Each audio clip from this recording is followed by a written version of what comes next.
Good morning. आप सब कैसे हैं? उम्मीद है आप सब बहुत अच्छे होंगे। आज हम लोग भारत का प्राचीन इतिहास उसके कुछ प्रश्नोत्तरों को देखने वाले हैं और इनकी कुछ साथ में इनकी व्याख्या भी देखेंगे। ठीक है, तो चलते हैं, देखते हैं। और हाँ, अगर आप मेरे चैनल पर पहली बार आए हैं तो प्लीज़ लाइक और सब्सक्राइब करें। अगर वीडियो पसंद आती है तो शेयर भी कर दें। ठीक है, तो चलिए स्टार्ट करते हैं। सबसे फर्स्ट क्वेश्चन है, रॉबर्ट ब्रूस फुट थे एक? ऑप्शन भूगर्भ वैज्ञानिक, ऑप्शन बी पुरातत्वविद, ऑप्शन सी पुरा वनस्पति शास्त्री, ऑप्शन डी इतिहासकार। तो अगर हम रॉबर्ट ब्रूस फुट के बारे में जानें तो ये एक ब्रिटिश पुरातत्वविद थे और साथ में ये भूगर्भ वैज्ञानिक भी थे। तो इस हिसाब से ऑप्शन ए और ऑप्शन बी इसका करेक्ट आंसर हो जाएगा। चलिए इसकी कुछ व्याख्या देखते हैं। इनसाइक्लोपीडिया ब्रिटानिया के अनुसार रॉबर्ट ब्रूस फुट ब्रिटिश भूगर्भ वैज्ञानिक और पुरातत्वविद थे। जियोलॉजिकल सर्वे से संबद्ध रॉबर्ट ब्रूस फुट ने 1863 में भारत में पाषाणकालीन बस्तियों के अन्वेषण की शुरुआत की। अतः इसका विकल्प ए और बी करेक्ट है। नेक्स्ट क्वेश्चन, कोपेनहेगन संग्रहालय की सामग्री से पाषाण कांस्य और लौह युग का त्रियुगीय विभाजन किया गया था। ऑप्शन ए थॉमसन ने, ऑप्शन बी लुबाक ने, ऑप्शन सी टेलर ने, ऑप्शन डी चाइल्ड ने। तो अगर हम यहाँ पे देखें तो जो कोपेनहेगन संग्रहालय थी इसमें सबसे पहले जो पाषाण या कांस्य या लौह युग की त्रियुग विभाजन जिसने किया था तो वो थे थॉमसन साहब। चलिए इसकी कुछ व्याख्या देख लेते हैं। डेनमार्क के कोपेनहेगन संग्रहालय में 1818 और 1820 में एक आयोग की रिपोर्ट के अनुसार सामग्री के आधार पर पाषाण कांस्य और लौह युग का त्रियुगीय विभाजन क्रिश्चियन जर्गेनसन थॉमसन ने किया था। यद्यपि थॉमसन ने 1836 ईस्वी में इसी वर्गीकरण के अनुसार संग्रहालय की वस्तुओं का विवरण प्रकाशित किया था। चलिए नेक्स्ट क्वेश्चन देखते हैं। उत्खनित प्रमाणों के अनुसार पशुपालन का प्रारंभ हुआ था। तो आपके ऑप्शन है निचले पूर्व पाषाण काल में, मध्य पूर्व पाषाण काल में, ऑप्शन सी ऊपरी एवं पाषाण काल में, ऑप्शन डी मध्य पाषाण काल में। तो यहाँ पे देखते हैं कि जो पशुपालन की शुरुआत होती है वो मध्य पाषाण काल से होती है।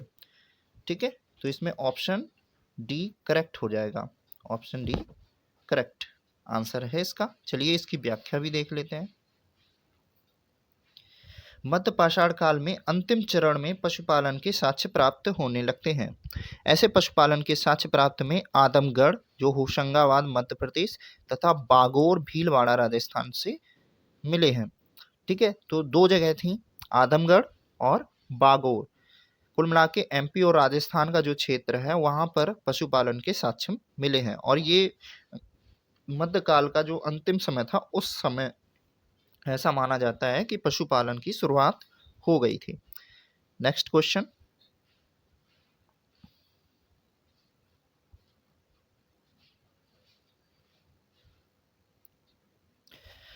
मध्य पाषाणिक प्रसंग में पशुपालन के प्रमाण जहां मिले वह स्थान है।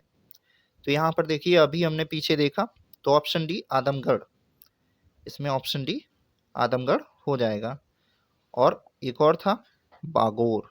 ठीक है, चलिए नेक्स्ट क्वेश्चन 5 वाला, निम्नलिखित में से किस स्थान से हड्डी के उपकरण प्राप्त हुए हैं? जो हड्डी के उपकरण प्राप्त हैं ये 3 जगह से प्राप्त हुए थे। ठीक है, सबसे पहले मैदहा, सराय नाहर राय और दमदमा। तो ये 3 ऐसी जगह थी जहां पर हड्डी के उपकरण प्राप्त हुए थे। तो इस हिसाब से यहाँ पर 2 ऑप्शन हो सकते हैं, मैदहा और सराय नाहर राय। तो यहाँ पे 2 ऑप्शन हैं इसके। ठीक है, तो मतलब ऑप्शन सी एंड डी इसका करेक्ट आंसर होगा। चलिए इसकी व्याख्या भी देख लेते हैं। मध्य पाषाणकालीन मैदहा उत्तर प्रदेश के प्रतापगढ़ जिले में स्थित है। ठीक है, मैदहा ये प्रतापगढ़ स्थित है से बड़ी मात्रा में हड्डी एवं सींग से निर्मित उपकरण प्राप्त हुए हैं जी आर शर्मा मेहदा में 3 क्षेत्रों का उल्लेख करते हैं जो झील क्षेत्र, बूचड़खाना क्षेत्र, संकुल क्षेत्र एवं कब्रिस्तान निवास क्षेत्र में बटा था। बूचड़खाना संकुल क्षेत्र से ही हड्डी एवं सींग निर्मित उपकरण एवं आभूषण बड़े पैमाने पर पाए गए हैं। सराय नाहर राय से भी अल्प मात्रा में हड्डी के उपकरण मिले हैं। तो ये इतनी जगह थी, ठीक है। और दमदमा भी है, इसमें उल्लेख नहीं किया गया है इसका। चलिए नेक्स्ट क्वेश्चन देखते हैं। हड्डी से निर्मित आभूषण भारत में मध्य पाषाण काल के संदर्भ में प्राप्त हुए हैं। तो अभी हम लोगों ने देखा सराय नाहर राय और मैदाहा, तो ऑप्शन ए एंड बी इसका करेक्ट आंसर होगा। नेक्स्ट क्वेश्चन, एक ही कब्र से 3 मानव कंकाल निकले हैं। Option A Sarai Nahar Rai, option B Damdama, option C Mahadaha से, ऑप्शन डी लंगनाज से। तो अगर हम यहाँ पे देखें तो हमने सराय नाहर राय और मैदाहा की अभी हम लोगों ने व्याख्या देखी, तो वहां पर कहीं ऐसी बात नहीं कही गई कि एक साथ 3 मानव कंकाल निकले हैं और एक ही कब्र में। तो हमने 3 सब नाम बताए थे, सराय नाहर राय, दमदमा और मैदाहा। तो दमदमा ही ऐसा जगह था जहां पर एक साथ 3 मानवों को दफनाया गया था, ठीक है। चलिए इसकी व्याख्या भी देख लेते हैं। मध्य गंगा घाटी के प्रतापगढ़ जिले में स्थित सराय नाहर राय, मैदाहा तथा दमदमा का उत्खनन हुआ। दमदमा में लगातार 5 वर्षों तक किए गए उत्खनन के फलस्वरूप पश्चिमी तथा मध्यवर्ती क्षेत्रों से कुल मिलाकर 41 मानव समाधान ज्ञात हुए हैं। इन समाधानों में से 5 समाधान युग्म समाधान थे, यानी इनमें कुछ ना कुछ जोड़े थे, और एक समाधान में 3 मानव कंकाल एक साथ दफनाए हुए मिले हैं। शेष समाधानों में एक एक कंकाल मिले हैं। तो इस हिसाब से इसका ऑप्शन बी करेक्ट आंसर हो जाता दमदमा, ठीक है। नेक्स्ट क्वेश्चन,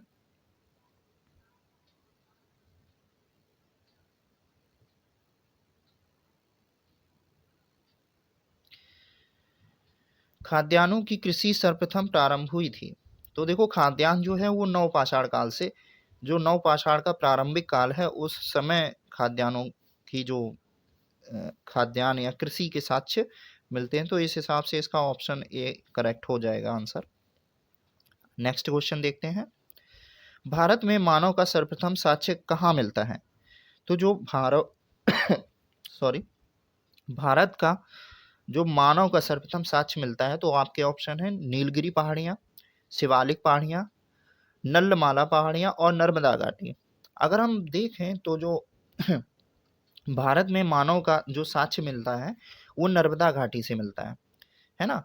एमपी नर्मदा घाटी से मिलता है। चलिए इसकी व्याख्या भी देख लेते हैं।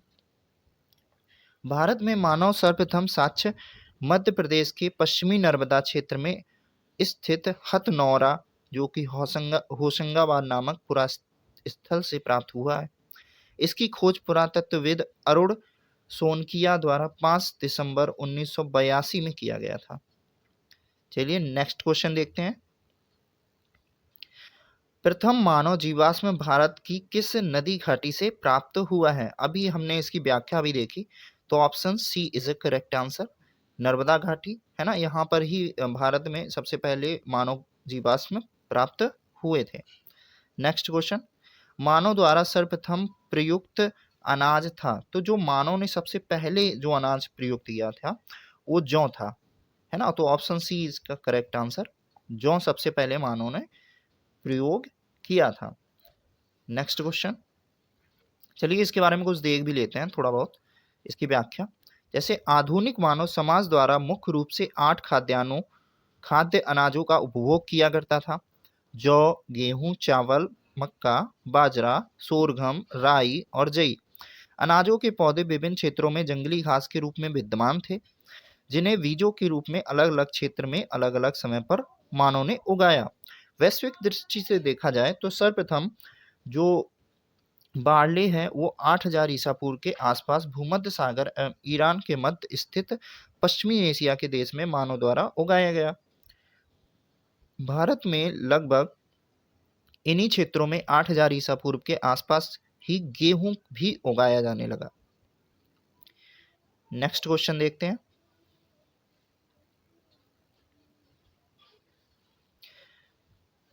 भारतीय उपमहाद्वीप में कृषि के प्राचीनतम साक्ष्य प्राप्त हुए हैं। देखिए, अगर हम भारतीय उपमहाद्वीप की बात करें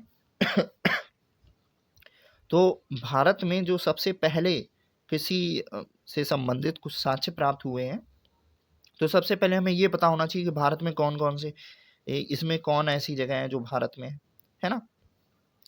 तो चलिए पहले ऑप्शन ए देखते हैं, कोल्डीवा, लोहरादेव, मेहरगढ़ और टोकवा। अगर हम यहाँ पे देखें तो जो मेहरगढ़ है, सबसे पहले ऐसा माना जाता था कि मेहरगढ़ में कृषि के साक्ष्य, जो प्राचीनतम साक्ष्य हैं वो मेहरगढ़ में प्राप्त हुए हैं।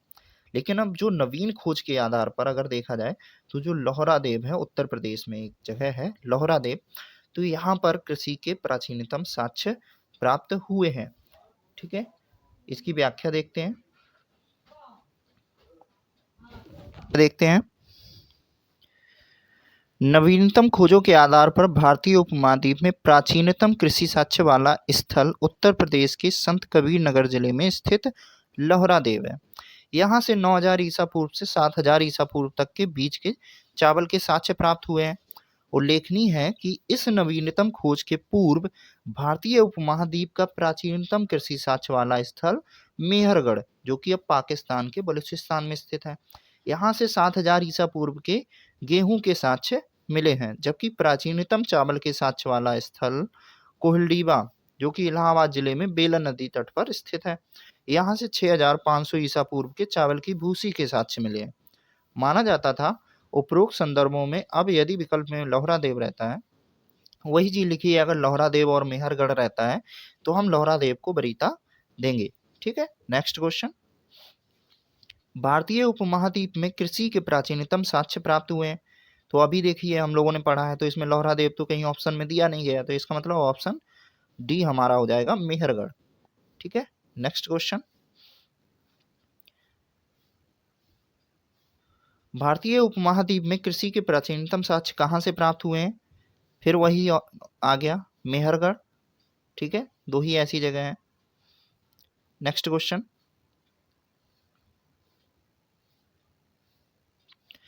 नवपाषाण युग में भारतीय उपमहाद्वीप के उत्तर पश्चिमी क्षेत्र में निम्नलिखित में से किस स्थान पर कृषि के अभ्युदय के प्रारंभिक प्रमाण प्राप्त हुए हैं? तो यहाँ भी देखिए वही ऑप्शन आ गया है ना, मेहरगढ़। तो मेहरगढ़ इसका नेक्स्ट।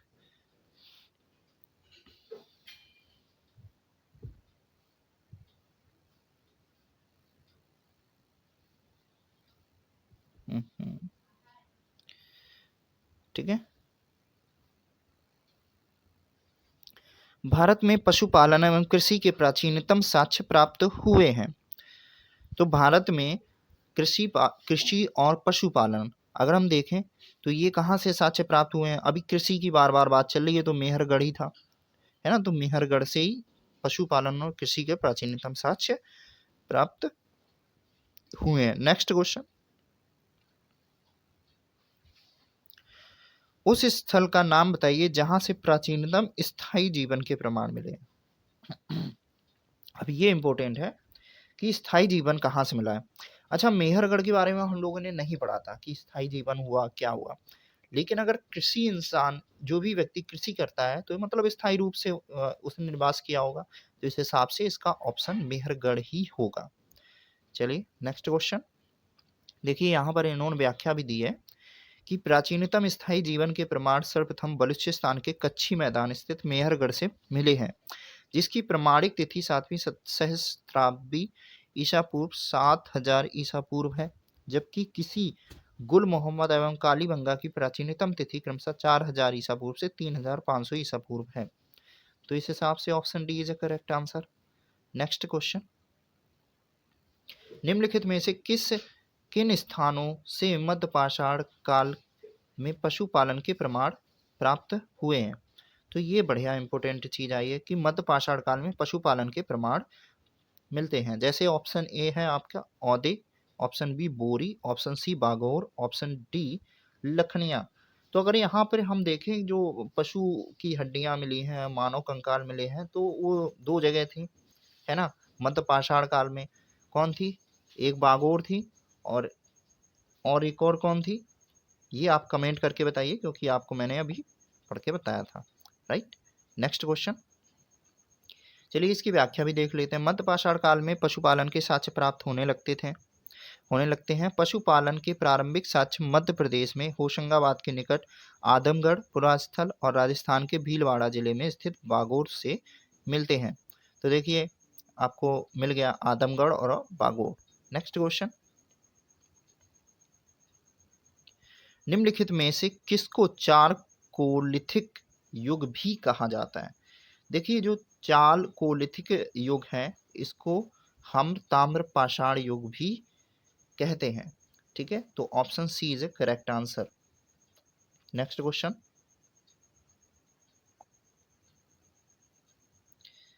इसको देखो कैल्कोलिथिक भी कहा जाता है ना। चलिए नेक्स्ट क्वेश्चन देखते हैं 20 नंबर का। आहार सभ्यता के बारे में निम्न कथनों पर विचार कीजिए। अब देखिए यहाँ पर आहार सभ्यता के बारे में कहा गया है, आहारवासी तांबा गलाना जानते थे, तो ये बात सही है। ये लोग चावल से परिचित नहीं है। अच्छा, चावल तो सबसे पहले ही खोजा गया था, तो मतलब ये कहीं ना कहीं मुझे गलत लग रहा है। थर्ड वाला देखते हैं, धातु का काम आहारवासियों की अर्थव्यवस्था का एक साधन था, ये भी सही है। यहाँ से काले लाल रंग के मृत भांड मिले हैं जिन पर सामान्यतः सफेद रंग से ज्यामितीय आकृतियां उकेरी गई हैं। अच्छा, यहाँ पे मृत भांड का मतलब समझ लेते हैं मिट्टी के बर्तन, है ना। तो उन पर काले और लाल रंग से कुछ आकृतियां या ज्यामितीय आकृतियां उकेरी गई हैं और सफेद रंग से, ठीक है। तो अगर हम इसका ये लोग चावल से परिचित नहीं थे, ये कहीं ना कहीं गलत है, तो इसका ऑप्शन 1, 3, 4, तो 1, 3, 4 किस में है? 1, 3, 4, यानी option A is a correct answer. तो इसमें ऑप्शन ए हमारा क्या करेक्ट आंसर हो जाएगा। चलिए इसकी व्याख्या भी देख लेते हैं। तो आहार दक्षिण पूर्वी राजस्थान में स्थित एक प्रमुख ताम्र पाषाणिक संस्कृति का स्थल है। आहार संस्कृति के लोग मुख्यतः या मूलतः कृषि एवं पशुपालक थे। वे गेहूं, जौ तथा चावल से परिचित थे। आहार का एक अन्य नाम ताम्बती या तांबा वाला स्थान भी मिलता है, जिससे सूचित होता है कि यहाँ तांबा बहुतायत में उपलब्ध था। यहाँ के निवासी तांबे को गलाकर मनचाही वस्तुएं तैयार करते थे। धातु का काम आहारवासियों की अर्थव्यवस्था का एक प्रमुख साधन था। यहाँ से काले लाल रंग के मृतभांड भी प्राप्त हुए हैं जिन पर सामान्यतः सफेद रंग से ज्यामितीय आकृतियां उकेरी गई हैं। सॉरी। अब नेक्स्ट क्वेश्चन, निम्नलिखित में से किस पुरास्थल से पाषाण संस्कृति से लेकर हड़प्पा सभ्यता तक के सांस्कृतिक अवशेष प्राप्त हुए हैं? तो ऐसा कौन सा जगह है जहां से ऐसी चीजें प्राप्त हुई हैं? तो ऑप्शन है A Amri, option B Mehrgarh, option C Kotdiji, option D Kalibangan. अगर हम यहाँ देखें तो जो पुरा स्थल से पाषाणिक संस्कृति जो है और हड़प्पा सभ्यता है, तो इसके बीच के जो अवशेष जो प्राप्त होते हैं, तो अभी तक हम स्टार्टिंग से ही देख रहे हैं प्रश्नोत्तरों में और व्याख्या भी देख रहे हैं कि मेहरगढ़ एक ऐसा स्थान है जहाँ से ये सारी चीजें मिल रही हैं, कृषि के साक्ष्य मिल रहे हैं, है ना। सर्वप्रथम तो मतलब कृषि के साक्ष्य मिल रहे हैं, तो वहाँ कोई ना कोई सभ्यता रही होगी, ठीक है। तो इसका option B is the correct answer. चलिए इसकी व्याख्या भी देख लेते हैं। बलूचिस्तान पाकिस्तान में स्थित पुरास्थल मेहरगढ़ से प्राप्त पाषाण संस्कृति से लेकर हड़प्पा सभ्यता तक के सांस्कृतिक अवशेष प्राप्त हुए हैं। नेक्स्ट क्वेश्चन, नवदा टोली का उत्खनन किसने किया था? ऑप्शन ए केडी वाजपेयी ने, ऑप्शन बी बीएस वाकंकड़ ने और ऑप्शन सी एचडी संकालिया ने, ऑप्शन डी मार्टिमर व्हीलर ने। तो यहाँ पे option C is a correct answer, HD Sankalia, है ना। तो सांकालिया जो थे इन्होंने किया था। नेक्स्ट क्वेश्चन, इसकी कुछ व्याख्या भी देख लेते हैं। नवदा टोली मध्य प्रदेश का उत्खनन, है ना, जो नवदा टोली है ये मध्य प्रदेश में है और इसका उत्खनन दक्कन कॉलेज पूना के प्रोफेसर एचडी सांकलिया ने किया था। यह स्थल इस महाद्वीप का सबसे विस्तृत उत्खनित ताम्र पाषाणिक ग्राम स्थल है, जिसकी तिथि ईसा पूर्व 1600 से 1300 के मध्य निर्धारित की गई है। नेक्स्ट क्वेश्चन 14 नंबर का देखते हैं।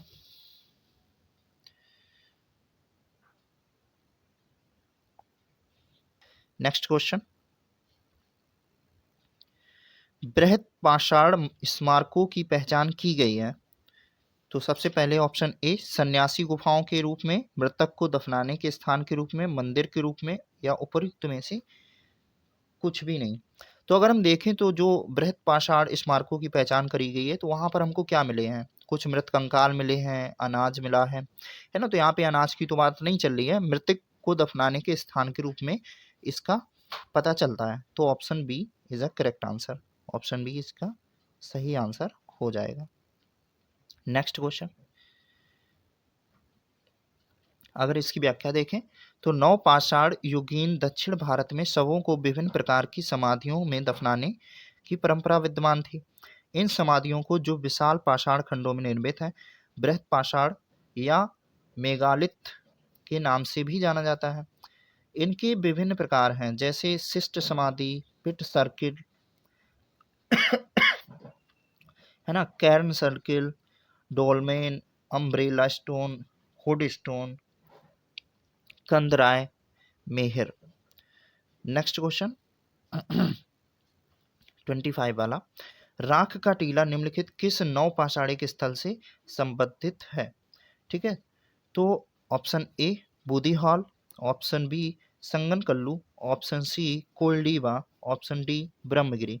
तो जो राख का टीला है ये संगनकल्लू से प्राप्त हुआ है। ठीक है, इसकी व्याख्या भी देखते हैं। कर्नाटक में मैसूर के पास बेल्लारी जनपद में स्थित संगनकल्लू नामक नवपाषाणिक कालीन पुरास्थल से राख के टीले प्राप्त हुए हैं। नेक्स्ट क्वेश्चन, भीमबेटका किसके लिए प्रसिद्ध है। तो जो भीमबेटका, ये तो लगभग सभी को पता होता है कि यहाँ पर बहुत सारी चित्रशैली प्राप्त हुई है। तो इसका मतलब ये गुफाएं जो हैं चित्रशैली से निर्मित थी। तो option A is a correct answer, यानी गुफाओं के जो शैल चित्र थे इस कारण ये भीमबेटका प्रसिद्ध थी। इसकी व्याख्या भी देखते हैं। मध्य प्रदेश के रायसेन जिले में स्थित भीमबेटका प्राग ऐतिहासिक शैल चित्रकला का श्रेष्ठ उदाहरण है। इन गुफाओं में जीवन के विविध रंगों को पेंटिंग के रूप में उकेरा गया है, जिनमें हाथी, सांबर, हिरन आदि के चित्र हैं। अब तक लगभग 700 सरल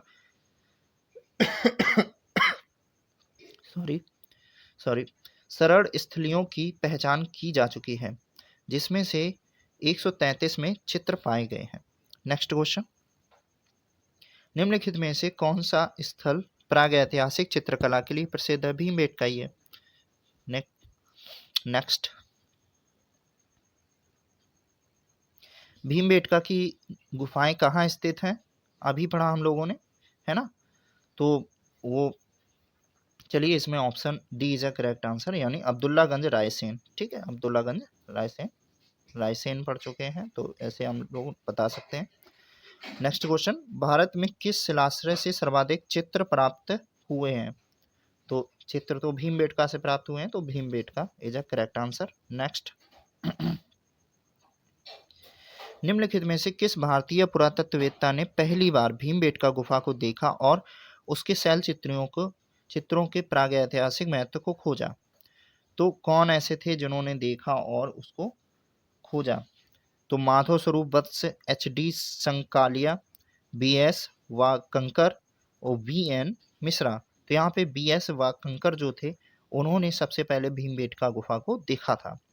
ठीक है, इसकी व्याख्या भी देख लेते हैं। एमपी के रायसेन जिले में स्थित भीमबेटका प्रागैतिहासिक शैल चित्रकला का श्रेष्ठ उदाहरण है। इसकी खोज वर्ष 1957 में बी एस वागंकर ने की थी।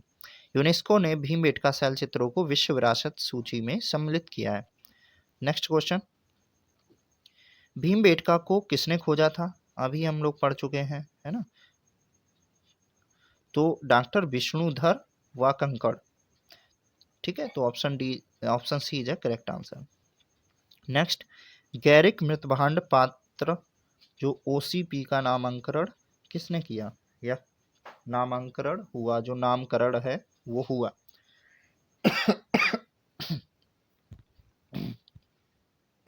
सॉरी, ऑप्शन ए हस्तिनापुर में, ऑप्शन बी अहिच्छत्र में, ऑप्शन सी नाहन में, ऑप्शन डी लाल किला में। तो यहाँ पे ऑप्शन ए हस्तिनापुर इसका करेक्ट आंसर है। चलिए इसकी व्याख्या भी देख लेते हैं।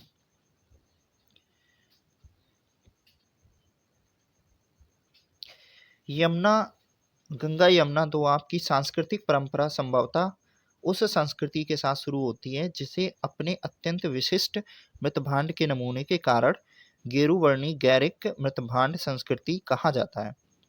बी लाल ने वर्ष 1951 में हस्तिनापुर में सर्वप्रथम गैरिक मृतभांड प्राप्त किया था और वहीं इसका नामकरण हुआ।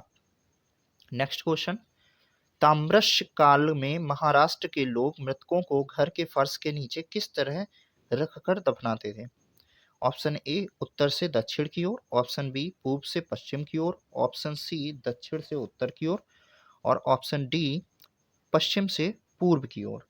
तो अगर यहाँ पर हम ऑप्शन देखें तो जो ताम्रश काल के लोग थे तो वो मृतकों को उत्तर से दक्षिण की ओर दफनाते थे, है ना। तो इसका जो option A is correct answer हो जाएगा।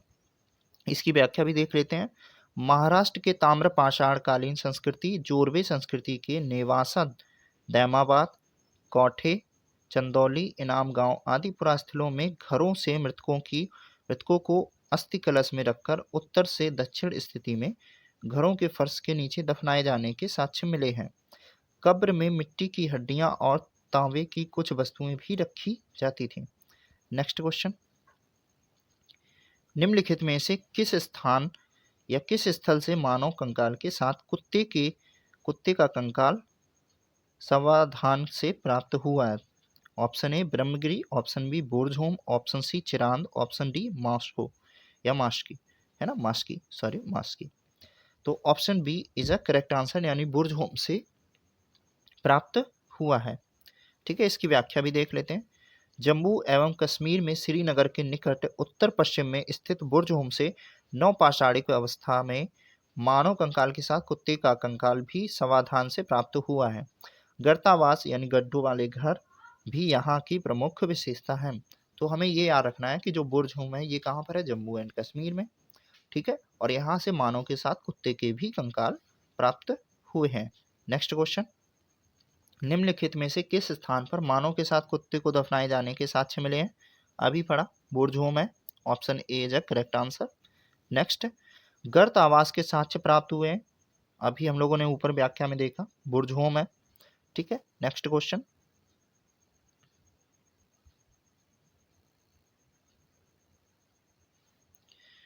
निम्नलिखित युग्मों पर विचार करिए। यहाँ पे एक तरफ ऐतिहासिक स्थान दिए गए हैं, दूसरी तरफ ख्याति का कारण दिया गया है। तो सबसे पहले बुर्जहोम, चंद्रकेतुगढ़ और गणेश्वर। ठीक है, दूसरी तरफ शैलकृत देव मंदिर, टेराकोटा कला, ताम्र कलाकृतियां ये दिए गए हैं और इसमें इन्होंने कहा है कि इसमें से सही सुमेलित है। तो ऐसे कौन कौन से ऑप्शन हैं जो सही सुमेलित हैं? तो जैसे बुर्जहोम है, अगर हम बुर्जहोम को देखें तो जो बुर्जहोम है ये शैलकृत देव मंदिर के लिए प्रसिद्ध नहीं था, है ना। वहाँ पे क्या था, वहाँ पर जो मृत कंकाल के साथ यानी जो मानव कंकाल था उसके साथ कुत्ते के भी साक्ष्य मिले थे, है ना। तो ये इसके लिए प्रसिद्ध था। अच्छा, यहाँ पे चंद्रकेतुगढ़, जो चंद्रकेतुगढ़ है यहाँ पर टेराकोटा कला, तो ये बात सही है, चंद्रकेतुगढ़ जो है वहाँ पर टेराकोटा कला प्राप्त हुई है। गणेश्वर जो है ये ताम्र कलाकृतियों के लिए भी प्रसिद्ध है। तो इस हिसाब से option D is correct answer, यानी 2 और 3 इसके ऑप्शन सही है। तो 2 और 3 option D is correct answer. इसकी व्याख्या भी देख लेते हैं। बुर्जहोम नामक नवपाषाणिक पुरास्थल जम्मू कश्मीर के शासित प्रदेश में स्थित है। इस पुरास्थल की खोज वर्ष 1935 में डी टेरा एवं पीटरसन ने की थी। इस पुरास्थल से गर्तावास के साक्ष्यों की प्राप्ति हुई है। चंद्रकेतुगढ़ पश्चिम बंगाल प्रांत में स्थित एक प्रमुख ऐतिहासिक पुरातात्विक पुरास्थल है जो विद्याधरी नदी के तट पर स्थित है। यहाँ से ऐतिहासिक काल के टेराकोटा कला के कई उदाहरण प्राप्त हुए हैं जो तत्कालीन शिल्प कौशल की एक असामान्य विशेषता प्रदर्शित करता है। गणेश्वर राजस्थान प्रांत में स्थित है एक प्रमुख ताम्र पाषाणिक पुरास्थल है। इस पुरास्थल की खोज राजस्थान विश्वविद्यालय के पुरातत्व विभाग के प्रोफेसर रतन चंद्र अग्रवाल ने की थी। इस पुरास्थल से दोहरी पेंचदार सिरे वाली ताम्र वाड़ाग्र मछली पकड़ने का कांटा तथा विभिन्न प्रकार के मृतभांड प्राप्त हुए हैं। नेक्स्ट क्वेश्चन, विंध्य क्षेत्र में किस शिलाश्रय से सर्वाधिक मानव कंकाल प्राप्त हुए हैं? देखिए यहाँ पे विंध्य क्षेत्र की बात करी जा रही है ना, तो विंध्य क्षेत्र में ऐसा कौन सा है जहां पर सबसे ज्यादा मानव कंकाल प्राप्त हुए हैं? तो option A Morhana Pahar, option B Ghagharia, option C Baghai Khor और ऑप्शन डी लेखिया लेखैया। तो यहाँ पर option D is correct answer, यानी लेखैया से क्या हुआ है, बहुत सारे जो मानव कंकाल है प्राप्त हुए हैं। विंध्य क्षेत्र की बात हो रही है, ठीक है। तो लेखैया, चलिए इसकी व्याख्या देख लेते हैं। Doctor JN. पांडे की पुस्तक पुरातत्व विमर्श के अनुसार विंध्य क्षेत्र के लेखैया के शिलाश्रय संख्या 1 से मध्य पाषाणिक युग, जो मध्य पाषाणिक लघु पाषाण उपकरणों के अतिरिक्त 17 मानव कंकाल प्राप्त हुए हैं, जिनमें से कुछ सुरक्षित हालत में है तथा अधिकांश क्षत विक्षत अवस्था में प्राप्त हुए हैं। अमेरिका के ओरेगॉन विश्वविद्यालय के जॉन आर लुकास के अनुसार लेखैया में कुल 27 मानव कंकालों की अस्थियां प्राप्त हुई हैं। नेक्स्ट क्वेश्चन,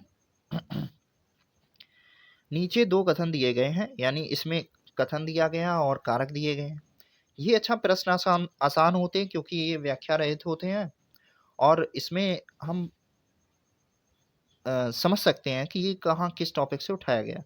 जैसे यहाँ पे कथन दिया गया है कि जो विंध्य क्षेत्र के पाषाण युगीन लोगों ने नूतन भूतल काल के अंत में गंगा घाटी में प्रव्रजन किया, ठीक है। तो विंध्य क्षेत्र की बात करी गई है। अब इसका देखो कारण दिया गया है, तो कारण देखते हैं क्या दिया गया। कारण ये है जलवायु परिवर्तन के कारण इस काल में शुष्कता का चरण था। तो सही उत्तर का चयन करना है कि ऑप्शन ए और आर दोनों सही हैं तथा आर ए की सही व्याख्या करता है। ऑप्शन बी ए और आर दोनों सही हैं परंतु आर ए की सही व्याख्या नहीं करता है। ऑप्शन सी ए सही है परंतु आर गलत है। और ऑप्शन डी ए गलत है परंतु आर सही है। तो यहाँ पे जो ए और आर दोनों सही हैं तथा आर जो है वो ए की सही व्याख्या करता है, ठीक है। नेक्स्ट क्वेश्चन, ये देखो यूपी ARO में 2016 में आया भी है। तो GR शर्मा ने सराय नाहर राय में खुदाई के बाद यह अवधारणा दी कि नूतन भूतल काल के अंत में सूखे के कारण विंध्यन क्षेत्र में भोजन की कमी के कारण लोगों ने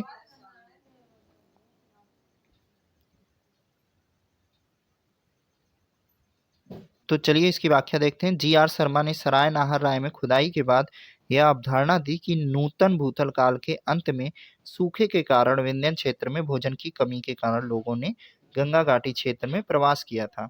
नेक्स्ट क्वेश्चन, भारतीय पुरातत्व सर्वेक्षण निम्नलिखित विभागों मंत्रालयों में से किसका संलग्न कार्यालय है?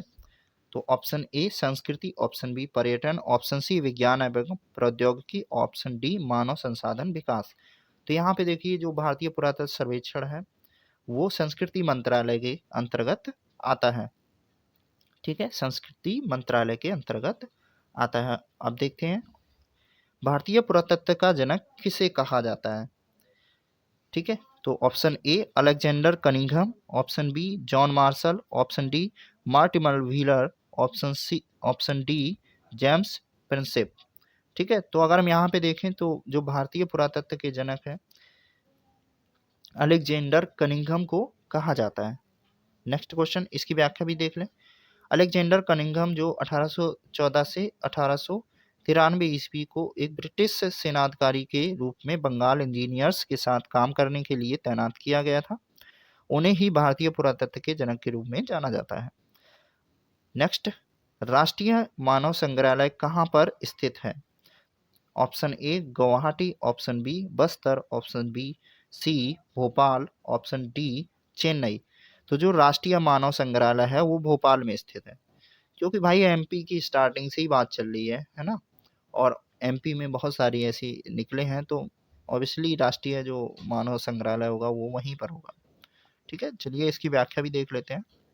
राष्ट्रीय मानव संग्रहालय जिसका नाम बदलकर इंदिरा गांधी राष्ट्रीय मानव संग्रहालय कर दिया गया है, भोपाल मध्य प्रदेश में स्थित है। यह भारत सरकार के संस्कृति विभाग के अंतर्गत स्वायत्त शासी संगठन है। ठीक है दोस्तों, तो आज हम लोग इतना ही रखते हैं। फिर हम लोग आगे सैंधव सभ्यता पढ़ेंगे और उसके प्रश्नोत्तरों को करेंगे।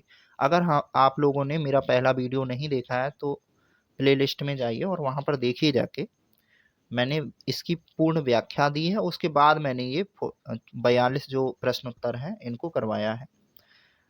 तो धन्यवाद आप सबका मेरे YouTube चैनल पर आने के लिए और वीडियो देखने के लिए। उम्मीद है आप सब बहुत अच्छे होंगे और आप हमें यूं ही सपोर्ट करते रहेंगे। मैं आपका छोटा भाई हूँ और कोशिश कर रहा हूँ अपनी एक। ठीक है, धन्यवाद।